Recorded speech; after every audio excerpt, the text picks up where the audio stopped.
شادی صرف وہ لوگ کیا کریں کہ جو واقعی دوسری خاتون کو اپنے گھر میں لا کے، ایک لڑکی کو لا کے اس کو عزت دینے کا حوصلہ رکھ سکیں.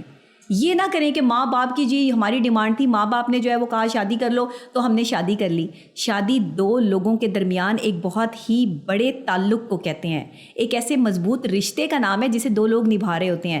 لیکن انفارچونیٹلی پاکستان میں آپ نے شادی جو ہے وہ دو خاندانوں کا جو ہے وہ مسکن بنا دیا. دو خاندانوں کے لیے جو ہے وہ اس کو مشکل ترین مرحلہ بنا دیا کہ شادی ایک بہت جو ہے وہ ڈیفیکلٹ چیز ہے. نو وے، شادی ڈیفیکلٹ نہیں ہے. شادی کو ڈیفیکلٹ بنایا گیا ہے. شادی کو آسان کرنے کا سب سے آسان طریقہ یہ ہے کہ مینٹل کمپیٹیبلٹی ہونی چاہیے، کمیونیکیشن گیپ نہیں ہونا چاہیے، آپ کی انڈرسٹینڈنگ بہت اچھی ہونی چاہیے.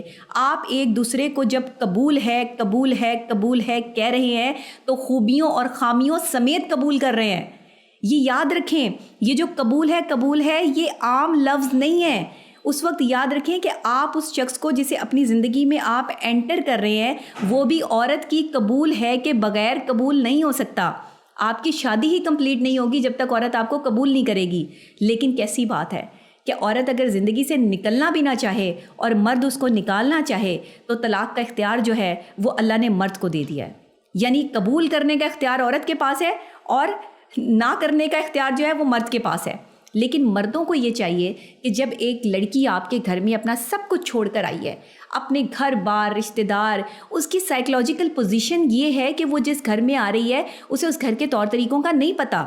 آپ کو بتانا ہے، ایک شوہر کو سمجھانا ہے کہ بیوی کو کیسے پریزنٹ کرنا ہے اپنی لائف کو، اور آپ نے بتانا ہے اپنی وائف کو کہ کیسے اس کو جو ہے وہ یہ طور طریقے سیکھنے ہیں. اگر آپ اس کو ٹائم نہیں دیں گے، اس کے ساتھ ٹائم سپینڈ نہیں کریں گے، اسے بتائیں گے نہیں، تو وہ اپنے آپ میں احساس کمتری کا شکار ہو جائے گی، مینٹل ڈس آرڈر میں چلی جائے گی.